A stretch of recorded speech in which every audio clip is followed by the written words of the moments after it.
Amen. Amen. J'avais à cœur ce matin de vous parler d'un texte très connu de la parole de Dieu. Un texte que plusieurs connaissent par cœur. Il y a des textes parfois, je ne sais pas si c'est encore comme ça, mais moi, quand j'ai accepté le Seigneur il y a quelque temps, on apprenait des textes par cœur. C'est bien d'apprendre des textes par cœur. C'est excellent, c'est important de connaître plusieurs textes par cœur. Mais lorsqu'on connaît des textes par cœur, il devient parfois ces textes-là un peu répétitifs. Et toute la richesse du texte, bien, on l'oublie. Parce qu'on le connaît par cœur, justement. Alors, vraiment, j'avais un texte à cœur avec vous. Et je veux vraiment qu'on découvre toute la richesse qu'il y a dans ce texte-là, toute la profondeur qu'il y a. La Bible, c'est un livre de profondeur. Hein? C'est quelque chose avec une richesse incroyable. Même après 30 ans, 40 ans de vie chrétienne, on lit la Bible et combien de fois que les larmes nous coulent jusqu'à on vient de découvrir un trésor après tant d'années, c'est vraiment incroyable. Alors vraiment, plus que jamais, je crois que les enfants de Dieu doivent s'en tenir à la parole. Amen. À la parole de Dieu. On vit dans un monde de désinformation incroyable. Et quand on lit sur l'intelligence artificielle, tout ce qui s'en vient, je suis convaincu qu'on n'a rien vu encore. Ça va être effroyable d'ici 2 ans, 3 ans peut-être, avec l'intelligence artificielle. Alors, il faut arrêter, je crois, de se laisser désinformer et de s'informer avec la parole de Dieu. Je crois que c'est très important. Je suis toujours triste d'apprendre des fois de voir des chrétiens qui se laissent désinformer. Parce que malheureusement, il y a des chrétiens qui se laissent désinformer avec les réseaux sociaux et avec toutes sortes de choses. Il y a une grande nouvelle qui a passé cette semaine. On annonçait l'enlèvement de Jésus-Christ sur les réseaux sociaux. C'est une autre raison pourquoi je voulais vous appeler, parce que ça se pouvait que je ne sois pas là. Mais non, mais au mois de juin, il y a un pasteur, je ne nommerai pas le nom, qui a fait sur les réseaux sociaux, il a annoncé que sur YouTube qu'il a été enlevé par Jésus. Et Jésus lui a dit que le retour du Seigneur va être vers le 23-24 septembre. Et il lui expliquait tout pourquoi. Et moi, quand je vois une chose comme ça, pour moi, la personne qui annonce ça perd toute crédibilité. À partir de ce moment-là, moi, cette personne-là, en bon québécois, je la cloche. Mais là, ça m'intriguait. J'y croyais pas. Je croyais pas du tout à ça. Mais de voir l'ampleur que ça avait dans les nouvelles et tout, je me suis dit, regardez un peu qu'est-ce que c'est et qu'est-ce qu'ils veulent dire par là. Mais là, de voir d'autres personnes, d'autres chrétiens, répandre la nouvelle. J'ai vu aux nouvelles un endroit où il y avait des dizaines de milliers de personnes, le 23 ou le 24 septembre, qui étaient en plein air, regardaient vers le ciel, puis ils attendaient tout Jésus. C'est incroyable, c'est incroyable. Je regardais ça, puis honnêtement, j'étais triste. J'étais triste. Cette semaine, j'étais en arrêt de travail et je regardais les nouvelles sur l'heure du dîner. Qu'est-ce que vous pensez qu'ils ont fait, c'est le 23 ou le 24, aux nouvelles à Radio-Canada? Ils ont parlé de ce moment-là. Ils ont parlé de cette fausse rumeur. Ils ont mis une photo du pasteur qui a annoncé ça. Ils ont expliqué pourquoi et tout. Puis, pour mentionner, encore une fois, une fausse prophétie. Et ça m'attriste. Ça m'attriste parce que c'est une fausse réputation à l'Évangile qui est vraie. Les prophéties qui sont là-dedans sont bien réelles. Ils sont vrais. Je veux vous dire une chose, Jésus revient. C'est sûr et certain. C'est officiel que Jésus revient. Ça va arriver. L'Église va être enlevée. Mais dans Matthieu 24, au verset 36, Jésus dit, et écoutez, c'est Jésus qui dit, et ça c'est important, pour ce qui est du jour et de l'heure. Il va plus loin, il dit et de l'heure. Le mot heure est le mot aura, qui signifie les heures de la journée, mais aussi tout temps défini, que ce soit les saisons, l'automne, le printemps, l'été, l'hiver. Personne ne le connaît. Alors, si quelqu'un vient nous annoncer quelque chose sur cet événement, vient vous donner une date, ils viennent de perdre toute crédibilité. Là, ils sortent toutes sortes de textes bibliques au son des trompettes, et ce qui s'est passé en Israël cette semaine avec les chauffards, 100 prêtres se sont réunis, c'est jamais vu, durant la réunion de l'ONU. Là, ils sortaient toutes les... Je vous le dis, personne ne connaît le moment et l'heure. C'est de la fausse information. La vraie information se trouve dans la parole de Dieu. Et ce qui nous nourrit, c'est la parole de Dieu. Alors, je vous mets en garde, une petite mise en garde.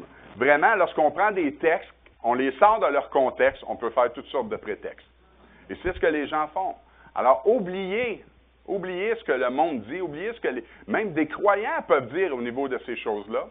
La seule chose que la Bible nous dit, sois prêt. Sois prêt. Pourquoi sois prêt? Parce que ça va arriver. Mais tu ne sais pas quand. Je ne sais pas quand, mais il faut être prêt. Amen? Amen. Alors, ce matin, je veux qu'on regarde un texte et on va essayer de ne pas le sortir de son contexte. Et on va voir toute la richesse, vraiment, de ce texte-là que je trouve vraiment intéressant. Le titre de mon message ce matin, c'est « Ne vous inquiétez de rien, mais... » Ah, il y a toujours un « mais ». Il y a toujours un « mais ». Amen. On va regarder ensemble Philippiens, chapitre 4. Tout le monde connaît ça. On pourrait même pas ouvrir la Bible. Je suis sûr que le monde connaisse tout ça par cœur. Mais je veux prendre ce texte et qu'on regarde toutes les richesses ensemble ce matin. Levons-nous ensemble ce matin pour lire la parole de Dieu. Amen. On va lire versets 1 à 7. C'est pourquoi, mes bien-aimés et très chers frères, vous qui êtes ma joie et ma couronne, demeurez ainsi fermes dans le Seigneur, mes bien-aimés. J'exhorte Évodie et j'exhorte Syntyche. Des fois, on cherche des noms pour des enfants aujourd'hui, là. Et j'exhorte Syntyche à être d'un même sentiment dans le Seigneur. Et toi aussi, fidèle collègue, oui, je te prie de les aider.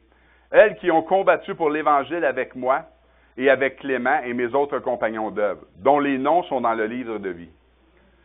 Verset 4.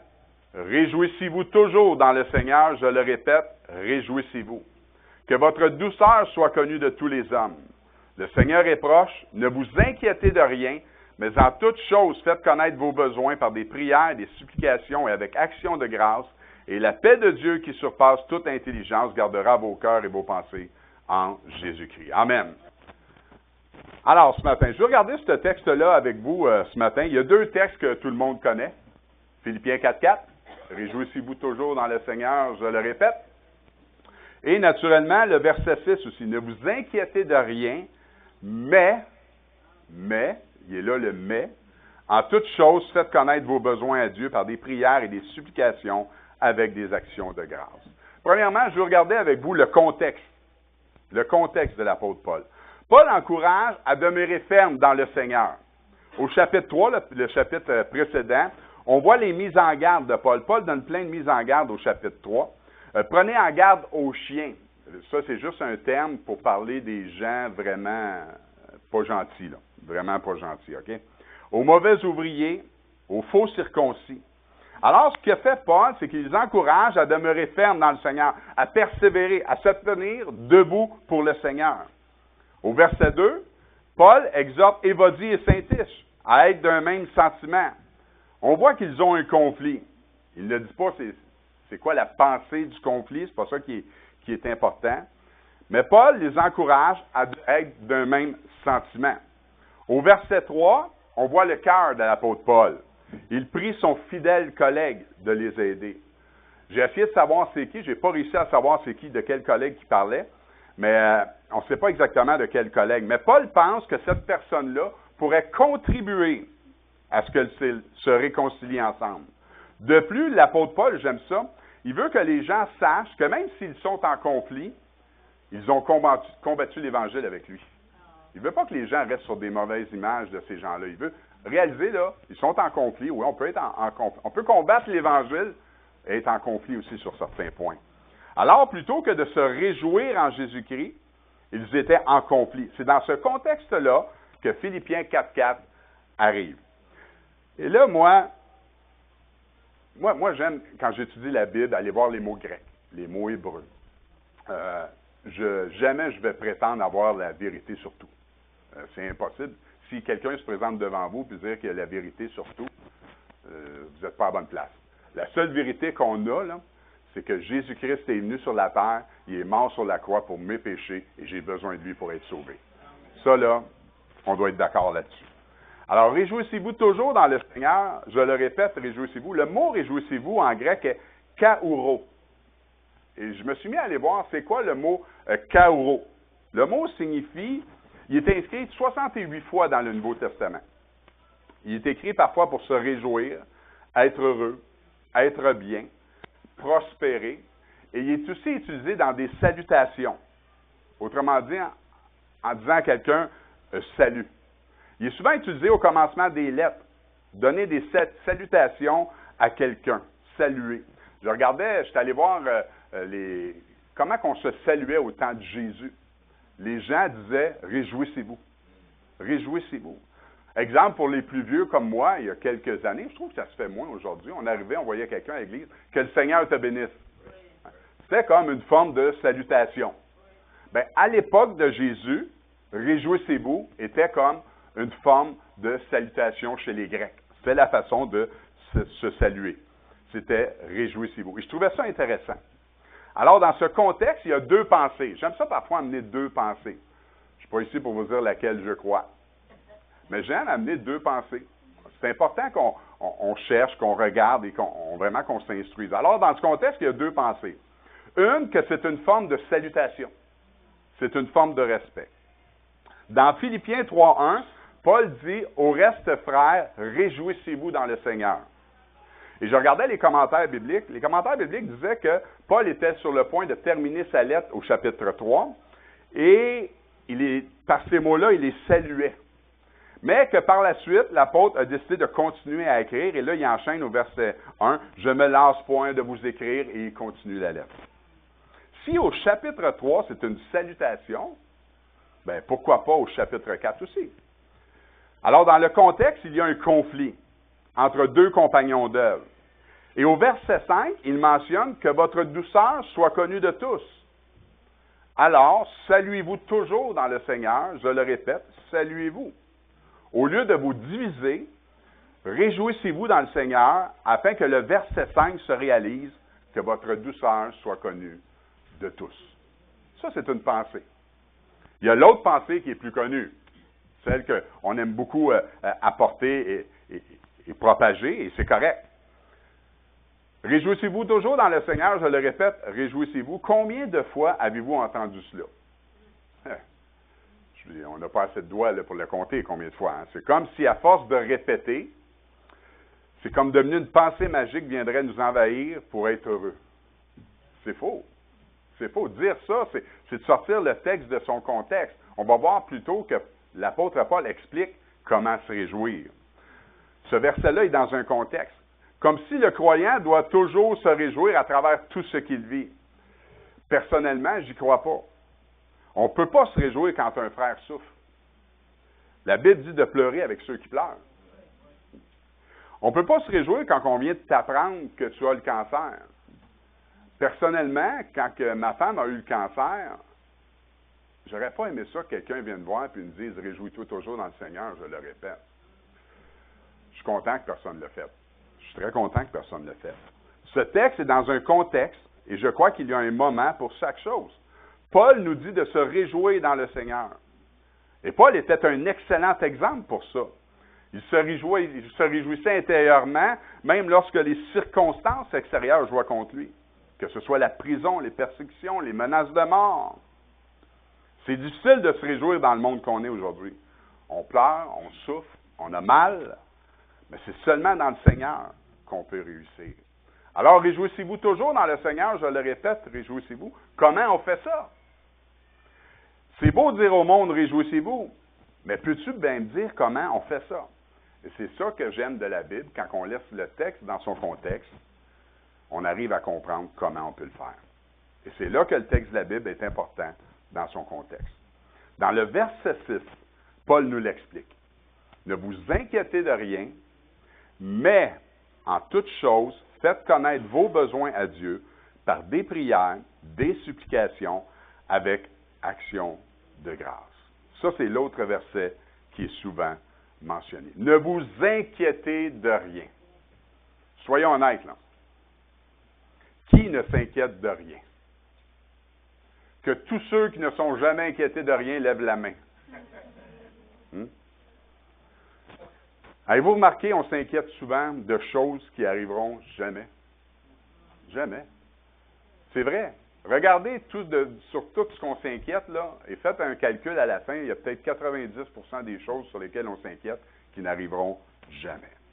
On s'imagine toutes sortes de scénarios, et souvent pas les meilleurs. On s'inquiète des choses des décisions que l'on prend. On s'inquiète du présent. On s'inquiète de ce que nous vivons, que ce soit la maladie, le couple, le chômage. On s'inquiète du futur. Qu'est-ce qui va arriver avec toutes les guerres qu'on entend? On s'inquiète du réchauffement climatique, des catastrophes, de la famine, le futur de nos enfants, le futur de nos petits-enfants. On a toutes sortes de raisons de s'inquiéter. Et si on regarde vraiment à ces choses-là, à ces raisons de s'inquiéter, on va vous dire, on a raison de s'inquiéter. Mais Paul nous dit, ne vous inquiétez de rien. Et Paul ne dit pas juste de ne pas s'inquiéter, mais il explique comment le faire. C'est ça qui est merveilleux. Elle est là, toute la richesse du texte. Paul sait de quoi il parle. Il a eu la vie, disons, un petit peu mouvementée.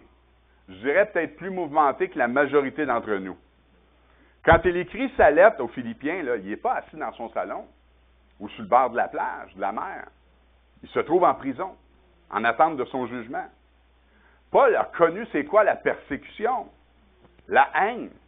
La Bible nous dit qu'il a vécu plusieurs naufrages, qu'il a frôlé la mort.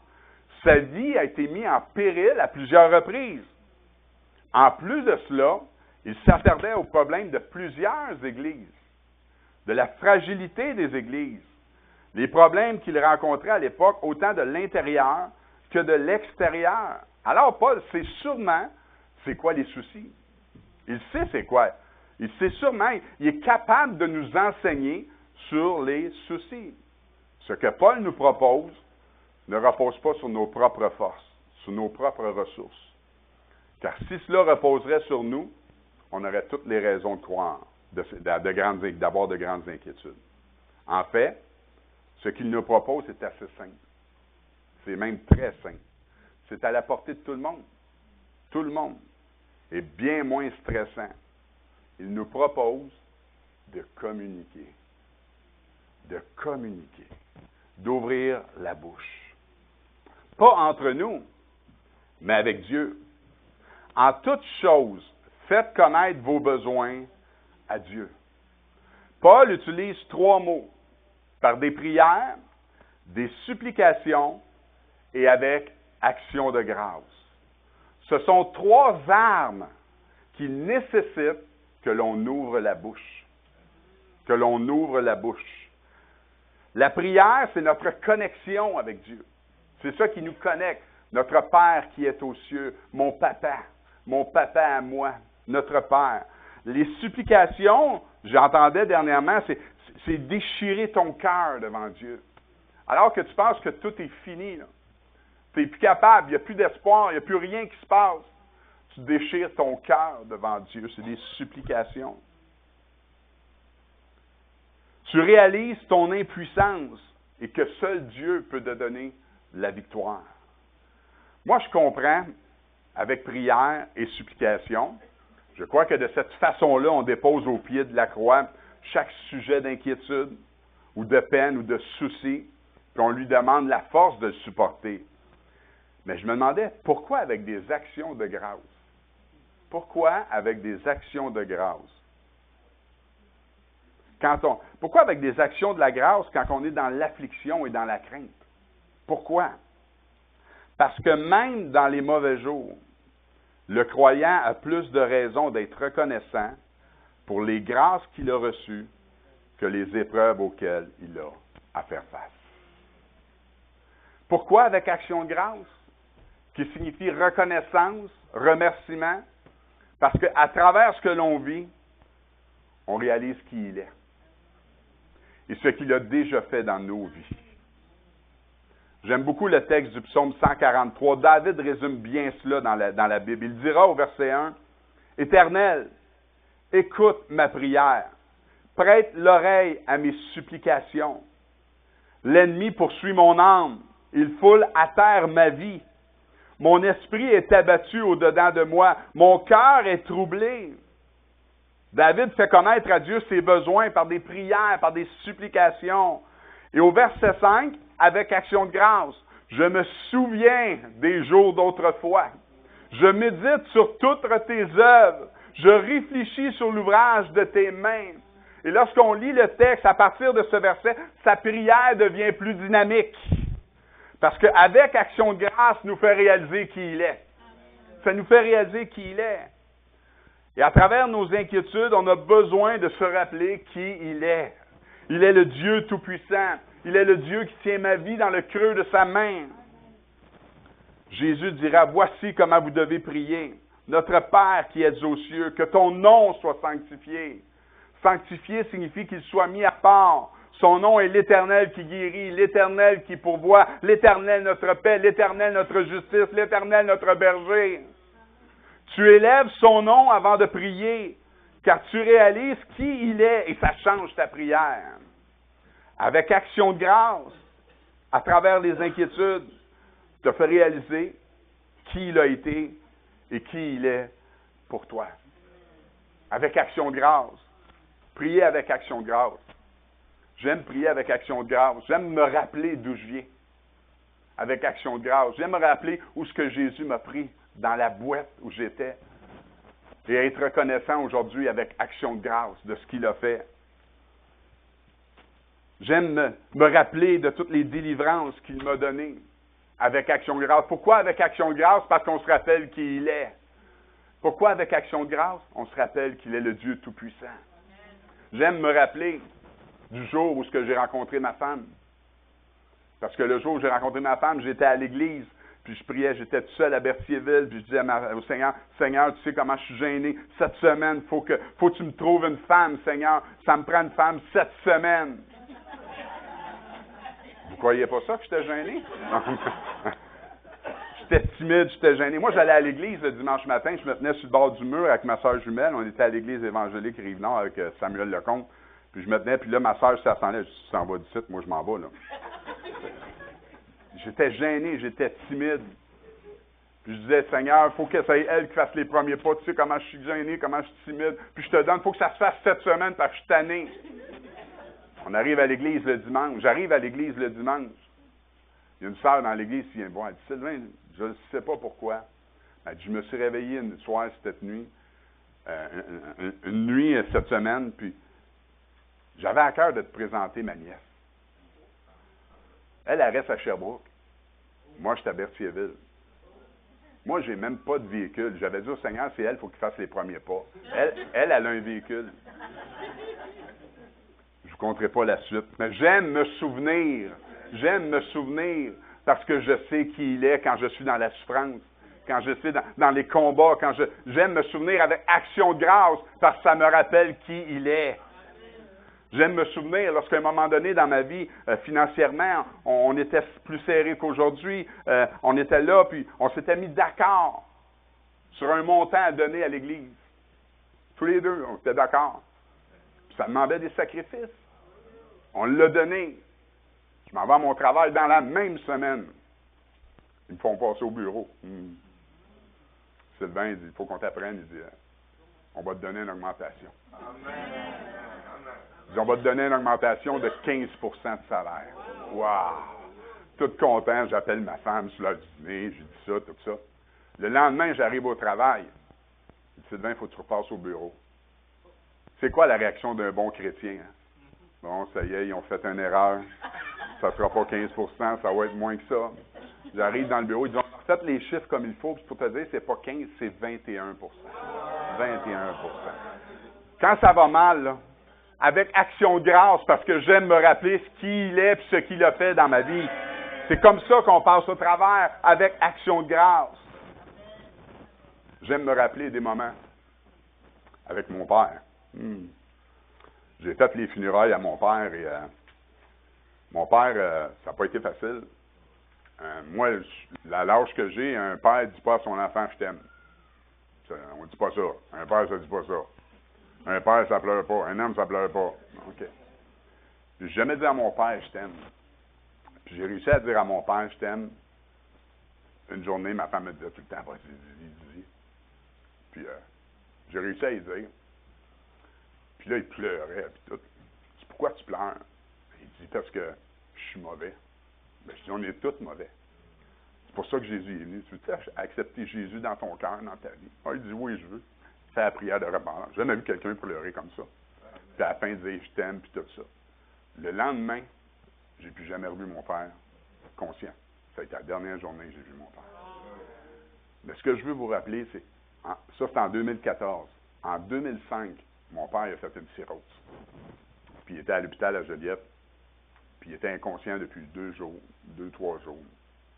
On était là, la famille, les enfants. Puis le docteur était là, puis on parle au docteur, qu'est-ce qui arrive, qu'est-ce qu'on fait? Ben il dit, t'as lu d'y penser avant. OK. Fait que là, moi, j'étais triste, j'avais envie de broyer. Fait que mon père était inconscient, j'ai descendu en bas, j'étais allé masser sur la table de technique. J'ai dit, Seigneur, fais en sorte que je puisse y parler pour toi. Il savait que j'étais chrétien. Mais si on ne dit pas je t'aime, on ne dit rien, tu sais. Moi, je laissais traîner la Bible chez nous. Sers-moi ça, cette affaire-là. Et je laissais tracer, il y avait des cassettes dans le temps. Je laissais traîner une cassette dans la radio, il pesait sur play, puis c'était de la musique. Ah, il enlevait la musique chrétienne. Il savait qui j'étais. Mais on n'avait jamais parlé plus que ça. Il ne voulait pas qu'on en parle. Fait qu'en 2005, j'étais allé en bas, j'ai prié. Seigneur, fait que, mec, je remonte en haut. Là. Il s'est conscient. Puis que j'aie la chance de parler de toi, pour qu'il puisse t'accepter. J'ai remonté en haut. Il était conscient. Il n'était pas capable de parler. Ça a été juste en 2014. 2005 à 2014. Dieu a été patient. Moi, j'aime ça me rappeler. Des moments difficiles. Qui il est. Ben, je sais ce qu'il peut faire. Je sais ce qu'il peut faire. Avec action de grâce. Quelle que soit la situation, avec action de grâce. Parce que, pourquoi avec action de grâce? Pas parce que Dieu veut qu'on lui rappelle qui il est. Il sait qui il est, lui. Mais pour que nous, on se rappelle qui il est et ce qu'il a fait dans notre vie. À travers la tempête, à travers les combats, à travers les échecs, on a besoin de se rappeler qui il est. C'est pour cette raison que l'apôtre Paul dira avec action de grâce. Très important, avec action de grâce.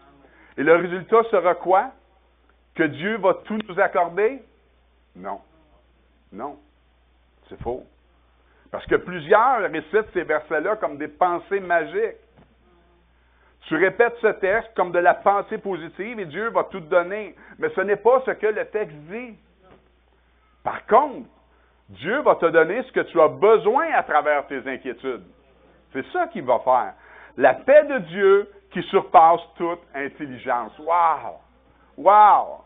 Voilà ce que nous avons vraiment besoin à travers nos inquiétudes. La paix de Dieu qui surpasse toute intelligence.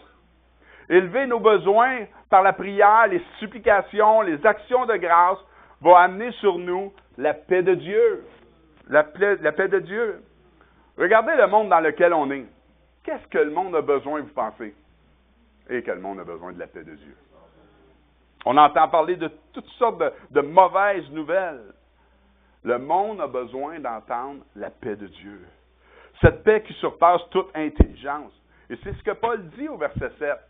Et la paix de Dieu qui surpasse toute intelligence. Un des combats que nous avons est celui de l'intellect, de nos raisonnements. Paul nous mentionne une paix qui surpasse toute intelligence. Le mot intelligence, c'est le mot nous.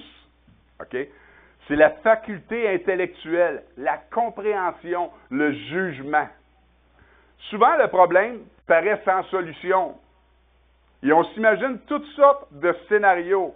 Alors, notre jugement est faussé. Tout est faussé. Mais la paix de Dieu qui surpasse toute intelligence va au-delà de tous les scénarios qu'on imagine. Et cette paix garde nos pensées en Jésus-Christ. Qu'est-ce que la paix de Dieu apporte? Le texte dit, « Elle gardera vos cœurs et vos pensées en Jésus-Christ. » Wow! Wow! Wow! À travers ce que tu vis, là, à travers les difficultés, là, ce que ça dit, c'est que la paix de Dieu gardera ton cœur et tes pensées. Et ça, c'est fascinant. Le mot gardera est le mot phrouréo. En grec, c'est un terme militaire. C'est un terme militaire qui signifie garder, protéger par une garde militaire pour prévenir une invasion hostile. Wow! Wow! La paix de Dieu gardera, protégera comme une garde militaire. Quelle image incroyable! Gardera quoi? Deux choses. Nos cœurs et nos pensées. Deux endroits qui doivent être protégés contre les inquiétudes. À travers ce que l'on vit, nos cœurs et nos pensées doivent être protégés. Gardera ton cœur. Pourquoi le cœur? Parce que c'est là que se trouvent toutes les émotions. N'oubliez pas, la paix de Dieu qui surpasse toute intelligence gardera comme une garde militaire, comme une armée, nos cœurs. Wow! C'est incroyable! C'est tellement important de protéger nos cœurs que l'illustration qu'il donne, c'est une armée qui protège ton cœur lorsque tu vas en prière, lorsque tu fais des actions de grâce, lorsque tu fais des supplications. Quelle sorte d'émotions que les inquiétudes peuvent nous provoquer? La peur, la colère, toutes sortes d'émotions négatives. Mais la paix de Dieu gardera comme une armée, comme une armée garde un territoire. La paix de Dieu gardera ton cœur en Jésus-Christ. Et nos pensées en Jésus-Christ. Si on s'inquiète de tout ce qui se passe, que se passe-t-il dans nos pensées? À ce moment-là, nos pensées changent. Au lieu d'avoir la foi en Dieu, on a envie de pleurer. On a envie de crier. On a envie de tout lâcher. Au lieu de voir la solution, les inquiétudes sont amplifiées, sont augmentées. Et nos yeux ne sont plus sur celui qui peut nous tout régler, mais sur les inquiétudes qui cessent jamais de grandir. Faire connaître nos besoins à Dieu par des prières, des supplications, des actions de grâce, va amener une paix tellement grande qu'elle gardera nos cœurs et nos pensées en Jésus-Christ. Wow! Imaginez voir tous les enfants de Dieu marcher dans cette paix-là. Dans cette paix-là. Comme des soldats qui ont le mandat de surveiller un territoire. Et ce territoire, c'est nos cœurs et nos pensées. Mais pour un bon résultat, il ne faut pas réciter ce texte. Mais il faut l'appliquer avec foi. Il est là le mais. Il faut l'appliquer. On peut tout le monde peut être sauvé, mais il faut accepter Jésus. Il y a des mais. Il y en a des mais. Il faut croire en Dieu au point de lui faire connaître nos besoins. Croire va nous pousser à l'action par des prières, des supplications et des actions de grâce. À ce moment-là, la paix de Dieu, et c'est cela le plus important à travers les inquiétudes, gardera nos cœurs et nos pensées. L'un des bienfaits immenses de la prière et des actions de grâce se trouve au verset 7. Et la paix de Dieu qui surpasse toute intelligence gardera. La paix de Dieu est le plus grand besoin de l'homme. C'est une paix qui surpasse toute intelligence. Je résume ainsi Philippiens 4, dans son contexte. Oui, on se réjouit toujours dans le Seigneur, parce que notre foi nous pousse à faire connaître à Dieu nos besoins, avec des prières, des supplications et actions de grâce, sachant que de cette façon, sa paix, qui surpasse toute intelligence, gardera comme une armée garde une région, nos cœurs et nos pensées en Jésus-Christ. Le texte est rempli de richesses. Ce n'est pas juste des paroles prononcées, répétées. C'est un texte qui est vécu pour chaque enfant de Dieu. Avec la prière, le texte ne dit pas que Dieu va répondre à tous nos besoins. Nous, on médite le texte en pensant que Dieu va répondre à tous nos besoins. Ce n'est pas ça que le texte dit. Mais la prière va nous amener la chose primordiale à travers nos soucis, la paix de Dieu. Avoir la paix de Dieu au milieu des tempêtes, au milieu de la maladie, au milieu des combats, est tout ce que le croyant a besoin. Et le résultat sera la paix de Dieu qui surpasse toute intelligence. Si on s'inquiète de rien et faisons connaître à Dieu nos besoins, la paix de Dieu qui surpasse toute intelligence gardera comme des soldats nos cœurs et nos pensées en Jésus-Christ. Alors ce matin, ma question, as-tu la paix de Dieu dans ton cœur? Dans ce que tu vis? Dans ton histoire à toi? Dans ta famille, à toi, à la maison. Pas ici à l'Église. C'est facile d'avoir la paix de Dieu à l'Église. Mais chez toi, là, quand tu vas rentrer chez toi tantôt, as-tu la paix de Dieu? Je veux t'encourager que si tu ne l'as pas, déclare-lui tes besoins par des prières, des supplications et surtout avec action de grâce. Et la paix de Dieu gardera ton cœur et tes pensées en Jésus-Christ. Avez-vous déjà manqué un souper? Une invitation pour un bon souper que quelqu'un vous aurait invité? Moi, ça m'est déjà arrivé. Je me souviens que je me souvenais plus que mon ami nous avait invités cette journée-là. Alors, on est seuls, moi et mon épouse, à la maison. On se fait un petit souper. On se fait un petit café. Et pendant le café, le téléphone sonne. Je réponds. C'est notre ami. Il dit, « Salut Sylvain, comment ça va? » Ah, ça va bien. Il dit, « Qu'est-ce que vous faites? » Il dit, « On vient de souper, on prend un petit café. » Mais il dit, « C'est parce qu'on vous attend. » Lui, le souper était prêt. Il nous attendait. On s'était trompé de journée.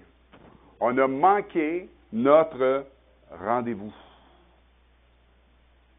Ne manquons pas notre rendez-vous avec Dieu ce matin. Notre tête-à-tête avec lui. Un bon souper avec notre Créateur. Vous savez, à travers ce que l'on vit, je trouve qu'on est vite à tout attribuer au diable. Surtout, souvent on va dire « Ah, je suis attaqué dans ma santé. Je suis attaqué dans mon couple. Je suis attaqué dans mon travail. » Avec tout le respect, je veux juste vous dire que le diable, il n'y a rien à faire avec ça. Il n'y a rien à faire de notre couple. Il n'y a rien à faire de notre santé.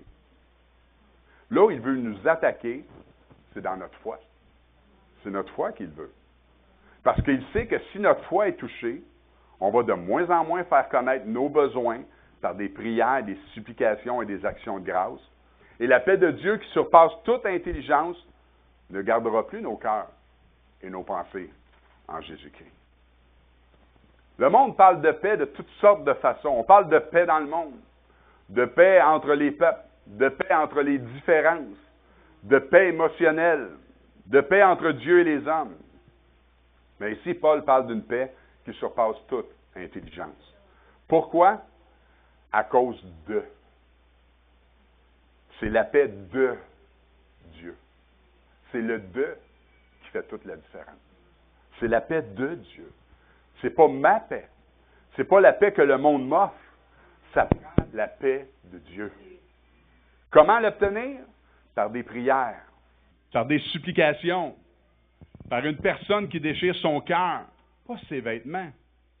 La Bible préfère ceux qui déchirent le cœur devant lui, pas ceux qui déchirent les vêtements. Ce n'est pas l'apparence qui attire Jésus, c'est le cœur. Parce qu'il connaît ton cœur. Tu ne peux pas rien y cacher. Moi, vous pouvez me cacher plein de choses. Le pasteur, vous pouvez cacher plein de choses. Mais vous ne pouvez rien cacher à Dieu. Devant Dieu, déchire ton cœur. Déchire ton cœur. Déchire ton cœur. Et avec action de grâce. Afin que quoi? Que tu te rappelles, que nous nous rappelions qui il est. Qu'on se rappelle ce qu'il a fait. Moi, j'ai conté mon histoire. Ma sœur, tantôt, elle a conté son histoire. On a tous une histoire différente, mais on a tous des histoires à raconter, des moments dans notre vie où ce que Dieu a agi. Avec action de grâce, afin de se rappeler ce que Dieu a fait dans ma vie. Pas parce qu'il ne peut plus le faire, parce qu'il peut encore le faire. C'est moi qu'il faut qu'il s'en rappelle. C'est moi qu'il faut se rappeler de ces choses-là. Lorsque Jésus a dit pour la Sainte Sainte, pendant la communion, faites ceci en mémoire de moi. Jésus le sait qu'on a besoin constamment, en tant qu'enfant de Dieu, en tant qu'être humain, de se rappeler. Il faut se rappeler qui il est. De cette façon, il gardera comme une armée nos cœurs et nos pensées en Jésus-Christ. Le titre de mon message, ne vous inquiétez de rien, mais ouvrons la bouche avec des prières, des supplications et des actions de grâce. Amen. Amen.